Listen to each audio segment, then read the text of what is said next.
계속해서 구름 타고 오실 예수님을 보기 위해서는 나팔 소리를 들을 줄 알아야 되고, 나팔 소리를 듣고 난 성도들은 그걸 보게 돼 있죠. 그럼 예수님을 보게 되는데, 구름은 보시냐고 해서 계속해서 말씀을 증거하면서 구약 성경에 나타나는 창세기 5장과 11장에 있는 족보에는 바로 중요한 인물이 있었다. 그런 사람들을 통해서 예수님께서는 다 드러냈어요. 에녹도 예수님 앞으로 오실 재림하시는 예수님을 보았기 때문에 그의 삶을 65세의 아들 부드셀라를 낳고 난 다음에 그때부터는 뭡니까? 정신을 바짝 차리고 그때부터 정말 하나님을 기쁘시게 어떻게 하면 해드릴까, 받은 은혜 어떻게 하면 감사하는 삶을 살까, 그런 삶을 살았기 때문에 우리 하나님께서는 그를 도저히 죽일 수가 없어서 바로 뭡니까? 변화의 세계, 영생의 세계로 올렸죠. 똑같이 10대 자손인 그 노아는 에녹과 같이 똑같이 하나님과 동행했습니다. 그리고 하나님의 눈동자에서 은혜를 받는데 그 은혜는 곧 뭐냐? 예수 그리스도라 이 말이죠. 그래서 구원의 방주, 물 위에 뜬 위물에 떠 있는 그 모습은 곧 구원의 세계를 상징적으로 설명했죠. 그래서 가족을 구원했다. 그런데도 불구하고 노아 또한 예수 그리스도의 세계를 봤다는 것을 말씀을 증거하고 있어요. 그 다음에 11장에 나와서 그 중에서도 아주 중요한 멤버가 이름이 에벨이라는 이름과 마지막에 20대인 아브람이죠. 에벨 또한 예수님을 보았기 때문에 죄악된 세상에서 머무르지 않고 강을 건너서 에볼라 왕국을 세우게 된 것이죠. 그래서 제 자신이 족보에 나와 있는 그 믿음의 조상대로 신앙생활을 했다면 어떻게 데라가 갈대아 우르에 와서 그곳에 우상장사를 했겠느냐. 더군다나 그 아들 하라는 우상장사를 하다 죽어서 일찍 죽고, 그 다음에 뭡니까? 그 기업을 누가 물려받았냐니까 막내 아들인 나홀이 물려받았죠. 근데 나중에 보니까 나홀도 하란 땅에 와 있다 이 말이죠. 왜? 바로 아브라함이 자기 자식 이삭, 그러니까 아내를 얻기 위해서, 며느리를 얻기 위해서 그 종 엘리에셀을 보내잖아요. 어느 걸 보내냐니까 나의 본토 친척이 있는 바로 하란 땅으로 가서 그 자녀 중에서 하나를 골라와라 말이야.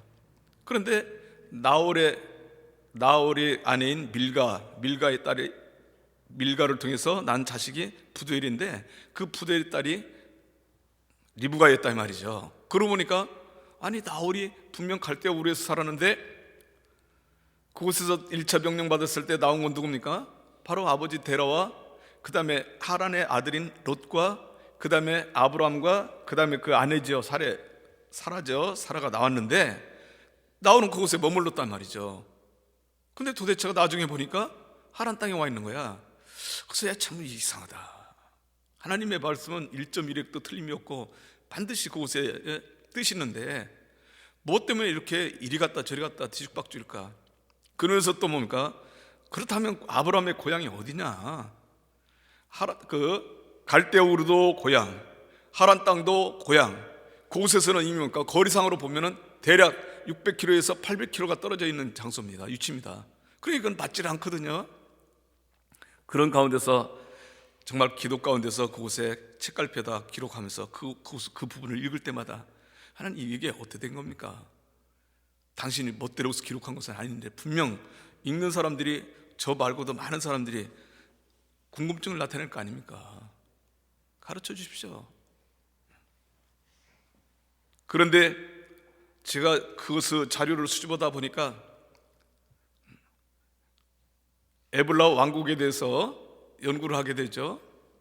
그리고 또 많은 신학자들이 수메르라는 나라가 있었는데 그곳은 쉽게 말하면 메소포타미아 지역, 쉽게 말해서 데라가 살던 지역입니다. 그 지역이 갈대아 우르에서 사는 갈대아 우르 그 지역이 수메르 국가입니다. 근데 그 역사를 보다가 보니까 수메르가 강력한 그 나라가 됐는데 그 나라가 사르곤이라는 왕에 의해서 나라가 강력해졌다 이 말이죠. 그때부터 끊임없이 에볼라와의 전쟁이 일어나기 시작하는 거예요. 주위에 있는 나라들을 침공을 하죠. 그러다가 사르곤 왕이 죽고 난 다음에 그 아들 그때부터 점점 그 나라가 쇠퇴하기 시작하죠. 그 손자에 의해서 결국 뭡니까? 에볼라 왕국이 멸망을 당하는데 그 연대수가 대략 100년 사이에 모든 것이 일어났다는 이 말이죠. 거기서 해답을 찾은 거예요. 성경에 나와 있지 않지만은 에볼라 왕국이 번성했는데 에베르에서 세워진 그 번성했던 그 나라가 하루아침에 살아온 그 손자에 의해서 멸망당했구나. 당연히 멸망당하면 뭡니까? 그들을 포로로 끌고 가게 되는 것이죠. 그래서 보니까 연대를 맞춰보니까 대략 스룩이나 나올 때 갈대아 우르로 끌려간 것이죠. 포로로 잡혀서요. 그런데 모세는 셈도 살아있고 그 아들 아르박스도 살아있고 셀라 에빌까지 살아있다 이 말이죠. 아브라함이 그곳에 갈대아에서 나올 때 내용들이 보면은, 그럼 이 사람들은 과연 어디 가 있겠느냐 이 말이죠. 하란 땅에 머물러 있을 수가 없잖아요. 왜? 전쟁이 일어나서 쑥대밭이 됐어. 그때 하란 땅 에블라는 지금 쉽게 말하면 시리아 알레포 지역인데 알레포 지역에서부터 하란 땅까지가 전부 다 에블라 왕국이었습니다. 강 건너까지. 그런데 그들이 쉽게 말해서 하나님을 믿는 신과 수리아는 어디입니까? 바로 달신을 믿죠. 월신. 그러니까 그 종교적으로 그것을 박해하기 위해서 다 불살라 버렸어요. 그래서 그 톱판이 기록된 내용이 유교화돼 가지고 하나도 손상이 안 돼 가지고 에블라 왕국에 대한 역사가 그대로 보존돼 있었다 이 말이죠. 그러니까 전부 다 불쳐질렀는데 당연히 뭡니까? 그곳에서 젊은 사람들, 어린아이들 할 것 없이 전부 다 포로로 끌고 간 것이죠. 당연히 전쟁에서 이기면 그때 당시는. 결국 뭡니까? 침략을 당해가지고 멸망당해버린 거예요. 100년 사이에 순간적으로. 그게 에벨이 벨렉을 낳고 그곳에 그 강을 건넜던 것은 대략 주전 1391년 내지 99년 그 사이에요. 그런데 우리는 대개 생각이 뭡니까? 벨렉은 그곳에 남아있고 그 다음에 에벨 그 위에 자손 셈부터 시작해서 에벨까지는 다 강을 건넜구나, 그렇게 착각을 했다 이 말이죠. 그런데 여러분들 생각해 보세요. 족보에 나와 있는 인물은 중심 인물입니다. 에벨이 왕국을 세웠다면 당연히 뭡니까? 벨렉이 왕이 되는 것이죠. 아들이 이렇게 물려주니까. 그러니까 이 문제가 해결돼요. 성경에 나와 있지 않지만은 그 유추 해석을 하는 것이 아니라 역사를 갖다가 그곳에 붙여보니까 에벨 왕국이 번성했던 때가 바로 에벨이 왕국을 세웠던 때구나. 그 전부터 에블라라는 왕국은 있었어요. 그런데도 불구하고 에벨에 의해서 그곳이 점령을 당하고 쉽게 말해서 그곳이 번성하기 시작한 것이죠. 근데 그 왕국이 멸망한 것이 대략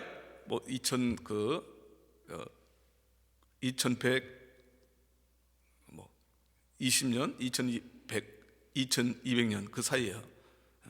그래서 결국 그 연대를 보니까 수룩 아니면 나올 때 포로로 잡혀와서 갈대아에 우리에 머물렀는데 그곳에서는 당연히 살 수 있는 건 뭡니까?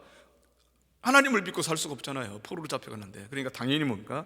달신을 믿게 된 것이죠. 그래서 우상장사가 시작이 된 거예요. 근데 마침 그때는 아브라함이 그 출생을 하고 결혼을 하고 난 그때쯤 돼서는 그 수메르라는 나라가 쇠퇴했기 때문에 관리를 하지 못했어요. 그러니까 종으로 노예로 잡혀갔을 때는 움직이는 어떤 거주 그 자유가 없었는데도 불구하고 그래서 관리를 못하니까 마음대로 움직일 수 있었다. 그러니까 우리 하나님의 역사는 억지로 만들질 않아요. 하나님께까지 정확하게 꼭 그때를 맞춰서 움직이게 만든다 이 말이죠. 그래서 아브라함을 1차 명령한 것은 바로 뭡니까? 거주의 자유가 있기 때문에 움직일 수 있을 때 불러낸 겁니다. 근데 마침 그 아버지 데라와 롯과 그 다음에 사레와 아브라함은 오다가 어디서 머물렀냐? 하란 땅에 머무는 겁니다. 쉽게 말하면 여러분들 지도를 보면 수메르라는 바로 우루가 있죠. 우루에서 강을 건너서 하란 땅까지 이주를 하게 된 것이죠. 그곳에 와보니까 괜찮아. 왜? 옛날에 남아있던 친척들도 있고 그러니까 도와주니까 먹고 살만하죠. 우상장사를 하지 않고. 여러분들 성경을 자세히 읽으면 나중에 뭡니까? 나홀이 그 아브람 동생이 밀가와 결혼해서 그 자녀를 낳았다는 소식을 듣게 되는 것이죠. 그러고 보면은 하란 땅에서 하나님께서 나오라고 2차 명령을 받고 가나안 땅에 도착했던 75세에 도착했는데, 가나안 땅에 살면서도 수시로 뭡니까? 하란 땅에 있는 친지들과 교제를 한 거예요. 그러니까요. 왜? 그 나홀이 밀가를 통해서 자식이 낳았다는 내용을 들었으니까. 그러니까 여기서 문제가 되는 거예요. 왜 문제가 되느냐니까, 교제가 됐다면은 그때 당시 살아있는 셈과 아르박삭과 셀라와 그 다음에 뭡니까? 에벨은 도대체 어디가 있느냐? 이 소식이 없잖아요. 아브라함이 그 에벨 할아버지한테 뭔가 소식을 증거를 하고 그 내용이 나와야 되는데 전혀 없다 이 말이죠. 제 사견입니다. 유추해서 그런 거예요. 전쟁이 벌어지니까 당연히 뭡니까? 노약자들을 먼저 피신을 시키는 것이죠. 그래서 사실은 셈과 아르박삭과 그 다음에 셀라, 에벨은 살아있는데도 불구하고 포로로 잡혀가지 않은 겁니다. 근데 어느 곳인가 살아있었어요. 그렇지만 아브라함과 교제가 이루어진 건 아닙니다. 그것은요. 그래서 제가 그 설교 끝에 하나님은 인간적인 생각으로 계획대로 움직이는 것이 아니라 당신의 생각대로 움직이신다. 그냥 오늘날 여러분들이 하나님의 말씀을 읽으면서 연구를 하면서도 내가 기도하면서 하나님께서 이렇게 받았다 해서 다라고 생각하면 안 돼요. 분명 우리 하나님께서는 그 시대마다 이 말씀에 필요로 해서 우리에게 주시기도 하지만은 그것을 다라고 생각하면 됩니까? 그래서 그 내용을 잠깐 제가 설명을 했어요. 그때 당시에. 그런데도 불구하고 오늘 본 말씀에 보니까 창세기 12장 1절에서부터 4절은 두 번째 명령이죠. 하란 땅에 머물 때 우리 하나님께서는 내 아비 본토 친척집을 떠나라. 그 데라의 고향이 하란이라 이 말이죠. 쉽게 말해서. 그런데 사도행전에 스데반 집사가 성령 감동 감화를 받아서 기록한 것은 뭐냐? 데라가 205세에 죽고 그 다음에 아브라함은 나왔다. 그래서 죽고 떠나느냐 살아서 떠나느냐, 뭐 우리가 생각하면 믿음이 좋은 아브라함 같으면은 그 아버지가 죽기 전에 떠나는 것이 더 믿음으로 더 좋다고 봐야죠. 왜요?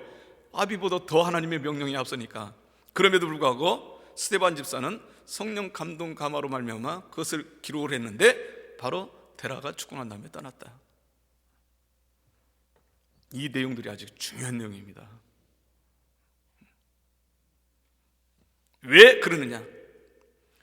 우리 하나님께서는 앉고 일어서심을 보시는 우리 하나님, 내 머리털까지도 세시는 우리 하나님께서 빈틈이 있겠습니까? 저는 아브라함 연구를 하면서 아이고,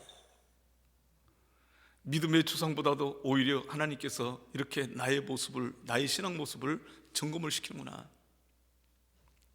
만약에 아브라함이 데라가 205세에 죽고 난 다음에 떠났다면 아브라함의 실제 나이는 135세입니다.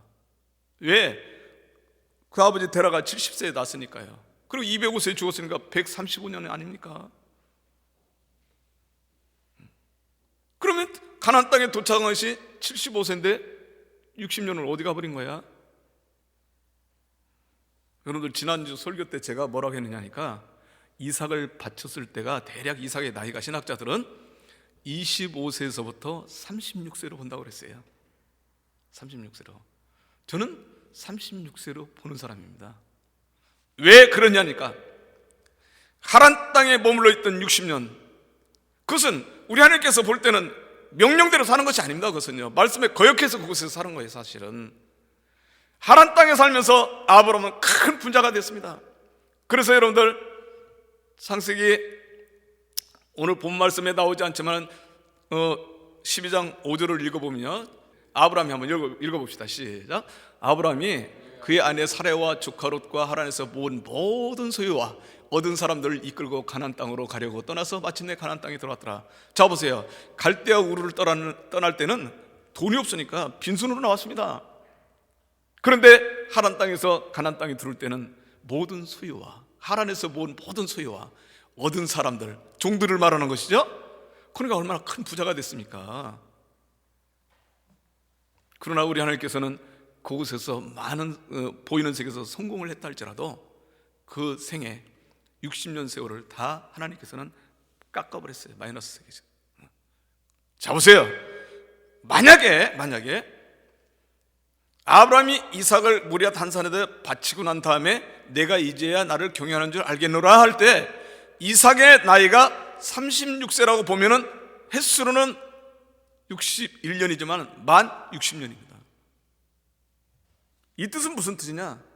우리 하나님께서는 가나안 땅에 살면서 그에게 100세 25년 만에 자식 이삭을 주고 난 다음에 36세에 그를 바치게 만들었어요? 그럼 몇 년입니까? 만 60년입니다. 그 오늘날 저희들이 이 모습을 깨달으면요, 나도 모르는 사이에 소름 끼치는 거예요. 내가 신앙생활을 하면서 하나님 말씀대로 살지 못하고 헛된 삶을 살았다면 우리 하나님께서는 그걸 다 까버리는구나. 여러분 무슨 말인지 알겠어요? 그 일 고난을 그대로 주는 거예요. 60년을 다시 신앙생활을 하게 만들었습니다. 뭐 할 때까지요? 자식을 하나님께서 명령하면서 모리아 단산에 바침으로 말미암아 내가 이제야 나를 경외하는 줄 아노라 합격품이 될 때까지예요. 언젠가는 우리가 그 나오지 못하고 말씀 받지 못한 것에 대해서 내 자신 스스로가 그것을 배울 때까지 결국 뭔가 그 자리에 들어가야 돼요. 갚아야 됩니다. 그래서 우리 하나님은 우리 하나님께서 무엇 때문에 발걸음 세시고 나의 앉고 일어남을 아시고 나의 생각까지도 통촉을 하시고 내 머리털까지도 세시는 하나님이가 세밀히 하시는 분이죠. 그러니까 저와 여러분들이 정신을 바짝 차리지 않으면요, 신앙생활하는 것 보이는 것이 다가 아닙니다. 의외로 우리 하나님의 말씀 앞에 그냥 꼭 미련둥이처럼, 때로는 뭡니까? 무식한 사람처럼 예, 아멘, 예, 아멘, 그런 성들이 그 세계에 들어가 있어요.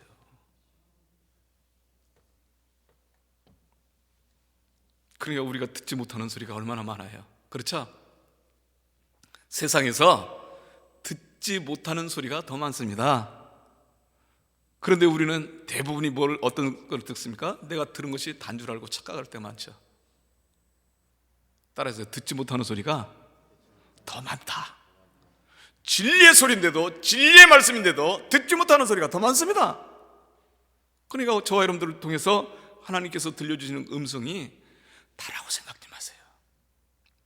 더 겸손하고 하나님의 음성을 듣고 말씀을 하면은 더 낮아져서 이 말씀이 나에게 어떤 교훈을 주시는 말씀이냐, 제삼 상고하고 그 말씀을 연구를 하고 또 보살펴 듣고 자꾸 그러다 보면은 성령님께서 나에게 주님의 음성으로 들려주시기 시작하죠. 아브라함이 이삭을 바치고 난 다음에 이제 나를 경외하는 줄 알겠노라. 그래, 아브라함은 이미 뭡니까? 예수님의 때를 본 거 아닙니까? 그래, 예수님의 부활의 세계를 봤다고 제가 지난주 말씀에 증거를 했어요. 아브라함이 우리 하나님께서 보실 때 신앙의 합격자가 딱 되는 순간, 그때부터 우리 하나님께서는 아브라함을 누구로 생각했느냐? 너는 내 친구야. 너는 내 친구야. 야고보서 2장 21절에서 23절. 자, 한번 읽어봐요. 야고보서 2장 21절에서 23절. 자, 우리 조상 시작. 우리 조상 아브라함이 그 아들 이삭을 제단에 바칠 때 행함으로 의롭다 하심을 받은 것이 아니냐? 내가 보거니와 믿음이 그의 행함과 함께 일하고 행함으로 믿음이 온전하게 되었느니라.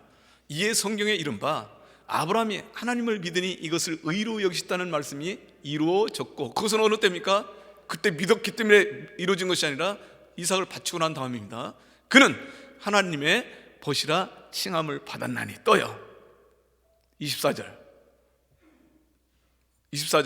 이로보건대 시작. 이로보건대 사람이 행함으로 의롭다 하심을 받고 믿음으로만은 아니구나. 그것은 뭡니까? 예, 아멘 무조건 한다 해서 되는 것이 아니라 예, 아멘 순종하면 행함이 나타나는 것이 따르는 것이죠.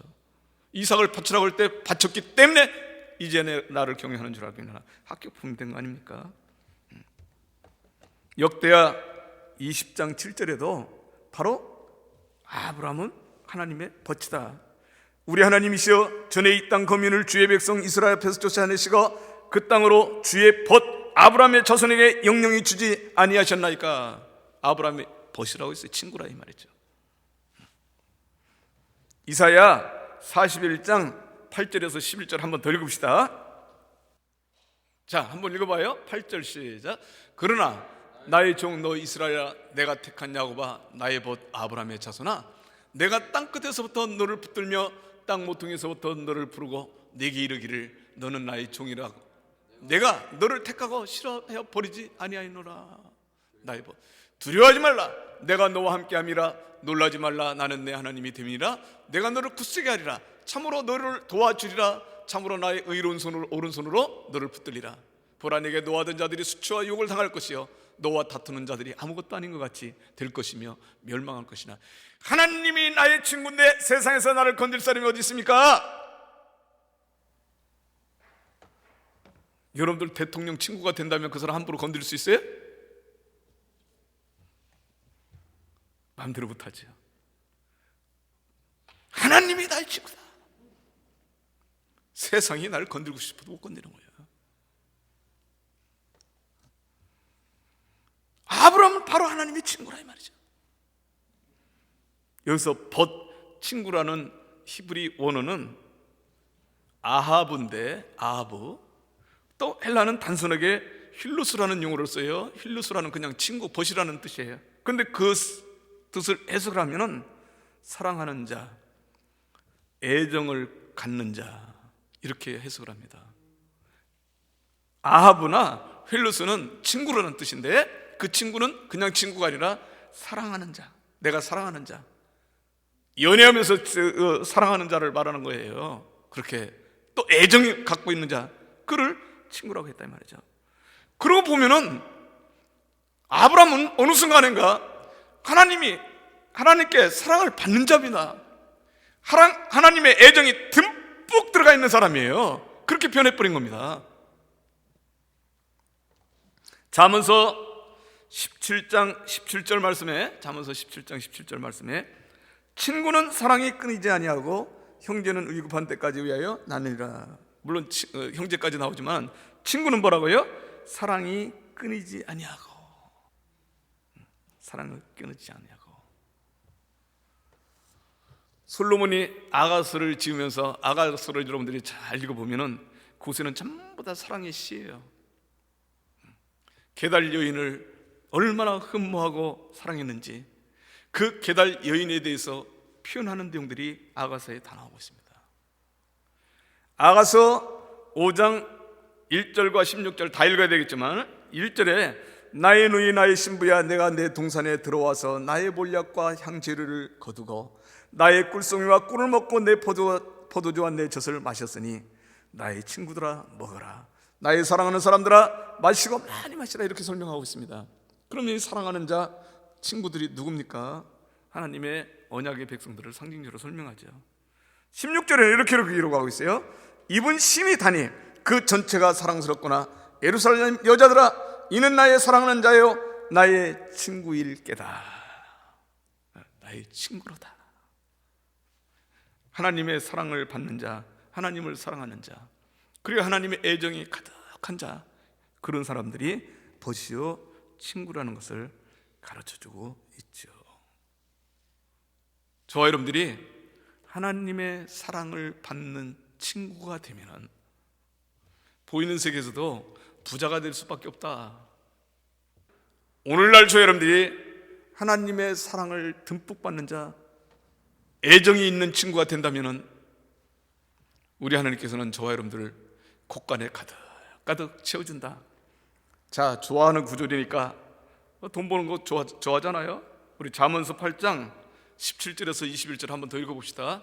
나를 사랑하는 자들이, 시작. 나를 사랑하는 자들이 나의 사랑을 입으며 나를 간절히 찾는 자가 나를 만날 것이니라. 부귀가 내게 있고 장관 재물과 공의도 그러하니라. 내 열매는 금이나 정금보다 나으며 내 소득은 순금보다 나으니라. 나는 정의로운 길로 행하며 공의로운 길 가운데로 다니나니 이는 나를 사랑하는 자가 재물을 얻어서 그 곳간에 채우게 하려 함이니라. 할렐루야. 그러니까 아브라함이 부자가 될 수밖에 없죠. 아브라함이 복의 근원이 되어서 복을 주는 자는 복을 받게 되어 있어요. 저주하는 자는 저주를 받게 되어 있습니다. 사람이잖아요. 그럼에도 불구하고 그 친구가 하나님이시기 때문에 그랬습니다.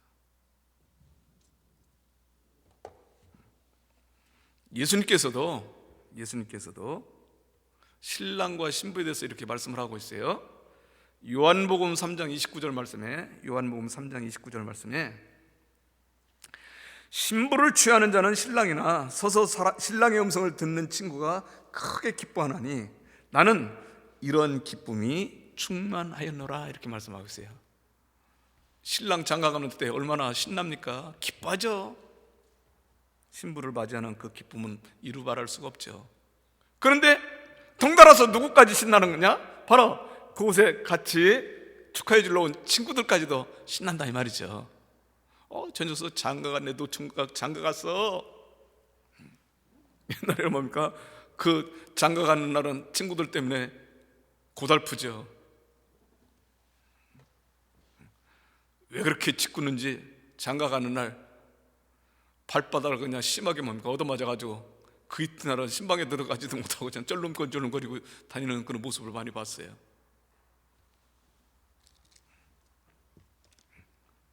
그 친구들 기뻐하는 마음으로 즐거워한다 이 말이죠. 이 뜻은 무슨 뜻이냐? 바로 신랑의 기뻐하는 그 음성을 듣는 순간 나도 기뻐한다. 하나님이 나의 모습을 보고 기뻐하는 모습, 기뻐하시는 모습. 아브라함이 자식 이삭을 망설임 없이 결박을 하고 칼을 들여서 목을 찔리려 할 때 우리 하나님께서는 놀라셨겠습니까? 내가 이제 나를 경외하는 줄 아노라. 얼마나 기뻐하셨겠습니까? 그 말씀 앞에 순종해서 그대로 행하는 아브라함의 모습. 너는 내 친구야. 우리 하나님께서 오늘부터 내 친구다라고 말씀을 안 하셨지만은 저는 그 순간 그래 인정을 받았으니까요. 오늘부터 너는 내 친구야. 저와 여러분들이 어떻게 해야만이 하나님의 친구가 될 것인가는 예수님께서 정확하게 가르쳐 주고 있습니다. 자, 요한복음 15장 13절에서부터 15절까지 한번 읽어봅시다. 시작. 사람이 친구를 위하여 자기 목숨을 버리면 이보다 큰 사랑이 없나니. 그러니까 뭡니까? 친구를 해서 목숨을 건다는 것이죠. 오늘 저와 여러분들이 신앙생활하는 것, 하나님 앞에 목숨을 걸고 예배드리시기를 주의 이름으로 축원합니다. 하나님 앞에 목숨을 걸고 기도하시기를 바랍니다. 문제가 다 해결돼요. 또 14절 너희는 시작. 너희는 내가 명하는 대로 행하면 곧 나의 친구니라. 아멘. 그 말씀 앞에 순종 그대로 행하면 되는 겁니다. 15절 시작. 이제부터는 너희를 종이라 하지 아니하리니 종은 주인이 하는 것을 알지 못합니다. 너희를 친구라 하였노니 내가 내 아버지께 들은 것을 다 너희에게 알게 하였습니다. 할렐루야. 친구가 얼마나 좋습니까? 그러고 보니까 종 주제에 죄의 사망이 왕노릇하는 그 안에서 종노릇 했는데 이제는 내가 예수 믿고 구원받았어? 아직도 아들 입장이 되질 못해? 종노릇하고 있어 아직도? 친구 된 사람들에게는 우리 하나님께서 다 가르쳐 주신다. 종들에게는 절대로 안 가르쳐 주죠. 그런데 친구에게는 뭐예요? 비밀이 없어. 하나님의 말씀의 세계를 우리 하나님께서 그 친구들에게 안 가르치겠습니까? 오늘 그 말씀을 증가하지 못했지만은 아브라함이 친구가 됐었고 난 다음에는 하나님께서는 그에게 모든 것을 다 숨기지 않았습니다. 사랑하는 성도 여러분들이요, 오늘 또 저 여러분들이 다시 한번 예수 그리스도 보혈의 공로로 말미암아 구원받았으면 하나님의 자녀들인 것만은 확실합니다. 그럼에도 불구하고 하나님의 음성보다도 세상에 더 귀 기울이고 세상에 더 마음을 두고 세상에 보는 것을 눈으로 더 보게 되죠. 그러다 보니까 세상 사람들이 될 수밖에 없어요. 교회 와서는 그리스도인이요, 교회 문을 바깥 나가면 세상 사람이 돼버립니다. 세상 사람을 다 뭐로 보느냐? 금수와 버러지로 보고 있어요, 성경에서는요. 그렇게 되면 어떻게 됩니까, 여러분들은? 만약에 그런 생활을 한다면 반신 반수입니다. 반은 사람이고 반은 짐승이야. 하나님 말씀 안에서 온전한 성도, 하나님의 사람들이 되시기를 주 이름으로 축원합니다. 기도하겠습니다. 사랑과 은혜가 풍성하신 아버지 하나님, 감사합니다. 오늘도 아버지께서 이처럼 사랑하사 저희들에게 거룩한 성의를 허락하셔서 아버지 성전에 나와서 우리 하나님의 말씀을 들을 수 있도록 도와주시고, 아브라함을 통해서 나타난 하나님과의 벗된 그 상황을 다시 한번 말씀으로 들었습니다.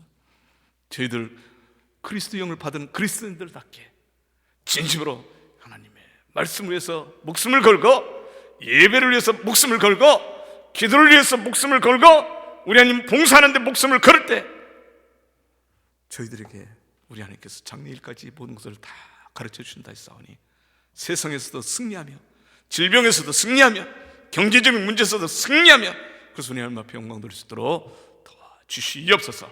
예수님 이름으로 감사하며 기도드리옵나이다. 아멘.